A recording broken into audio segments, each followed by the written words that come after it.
ഒരു അഭിമാന നിമിഷം കൂടിയാണ്. ഞങ്ങൾ തമ്മിൽ വലിയ സൗഹൃദമുണ്ട്. എൻ്റെ ഏത് നോവൽ ഇറങ്ങിയാലും വായിച്ചിട്ട് ആദ്യം വിളിക്കുന്ന വലിയ മനുഷ്യനാണ്.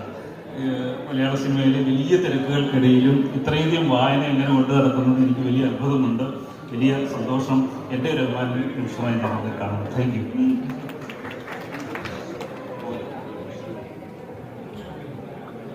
എല്ലാവർക്കും നമസ്കാരം.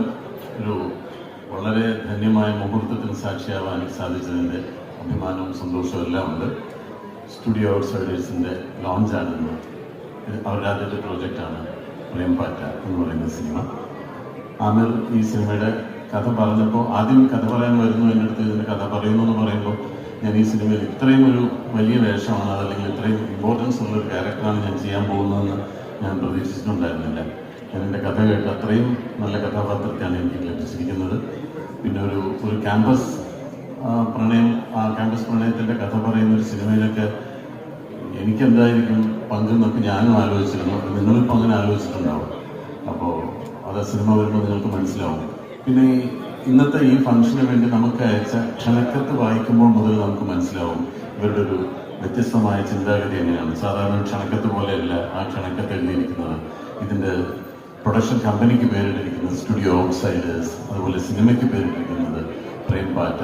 അതൊക്കെ ആമിറിൻ്റെയും ലിജേഷിൻ്റെയും ഒരു വ്യത്യസ്തമായ ചിന്തകളാണ്. അതുപോലെ തന്നെയായിരിക്കും ഈ സിനിമയുടെ പ്രമേയവും. ഈ സിനിമയും നമ്മളിതുവരെ കണ്ടിട്ടില്ലാത്ത അല്ലെങ്കിൽ നമ്മൾ കേട്ടിട്ടില്ലാത്തൊരു കഥയുമായിട്ടാണ് ആമിറും ലിജേഷും ഈ സിനിമയിലേക്ക് വരുന്നത്. അത് വളരെ സന്തോഷം നിറഞ്ഞ ഒരു കാര്യമാണ്. അതുപോലെ ആമിറിൻ്റെ മുൻ സിനിമകളും ഞാൻ കണ്ടിട്ടുണ്ട്.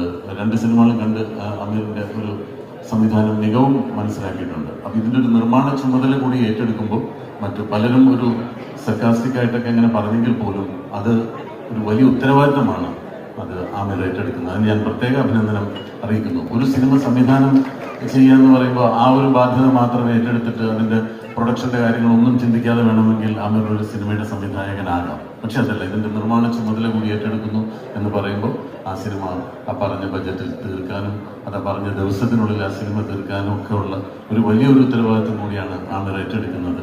അതൊരു വലിയ കാര്യമാണ്. ഇനി വരുന്ന സംവിധായകരും അങ്ങനെയൊക്കെ ചെയ്യണമെന്നാണ് എനിക്ക് നിർദ്ദേശിക്കാനുള്ളത്. കാരണം ഒരു സംവിധായകന്റെ കയ്യിലാണ് ഈ സിനിമ.